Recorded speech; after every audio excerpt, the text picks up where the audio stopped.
In 1970, could a single car take you to the London Opera and then ford a river in the African bush? This car killed an entire industry and created a completely new one, and nobody asked for it, until everybody did. Late 1960s. Engineers at Land Rover had a weird problem on their hands. Land Rover made the perfect vehicle for farmers, soldiers, and adventurers, but nobody wanted to drive them to dinner. The company's marketing team noticed something fascinating. Wealthy British landowners needed two cars, a Land Rover for their estates and a Jaguar for everything else. So they asked the impossible. Could you build a vehicle comfortable enough for the opera but capable enough to cross the Sahara? Everyone said no. Luxury meant soft suspension, off-road meant hard, luxury meant quiet, off-road meant loud. You couldn't have both. They did it anyway.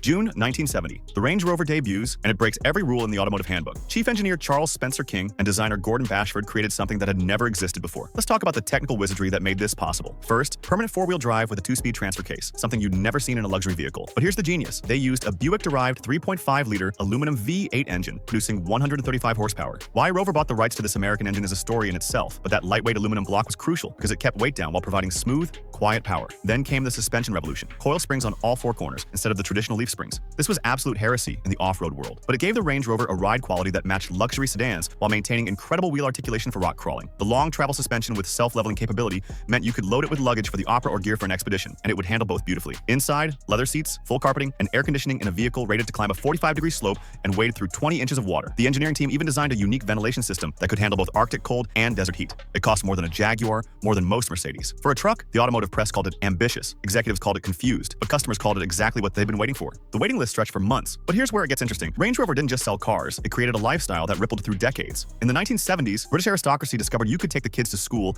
and check on the sheep in the same car. The 1980s brought Wall Street traders who made it the ultimate yuppie status symbol, because why drive a BMW when you could drive a tank in a tuxedo? Princess Diana drove one, and suddenly it wasn't just acceptable to drive an off-roader to Harrods, it was fashionable. The 1990s saw hip-hop culture embrace it. Biggie rapped about it, Tupac's videos featured it. The Range Rover became a symbol of success across completely different worlds. By the 2000s, the Chelsea tractor phenomenon had arrived. Luxury SUVs flooded London streets, New York, LA, Paris, and 90% of them never saw dirt. Range Rover's success created a problem. Everyone wanted in. In 1995, BMW saw the money and launched the X5. Mercedes rushed out the ML class. Even Porsche, a company that swore they'd never make anything but sports cars, introduced the Cayenne in 2002. It literally saved Porsche from bankruptcy. Lexus, Audi, Infiniti, Cadillac, Bentley, Lamborghini, Rolls-Royce, every single luxury brand abandoned their "we don't make trucks" philosophy and jumped in. Today, SUVs represent 70% of luxury car sales. The vehicle that nobody asked for created an industry worth hundreds of billions of dollars. But here's the darkly ironic part. Range Rover created the luxury SUV to combine two purposes: go to the opera and cross rivers. Today, 95% of luxury SUVs never go off-road, ever. Studies show the average Range Rover sees less off-road use than a Honda Civic accidentally driving through a grass parking lot.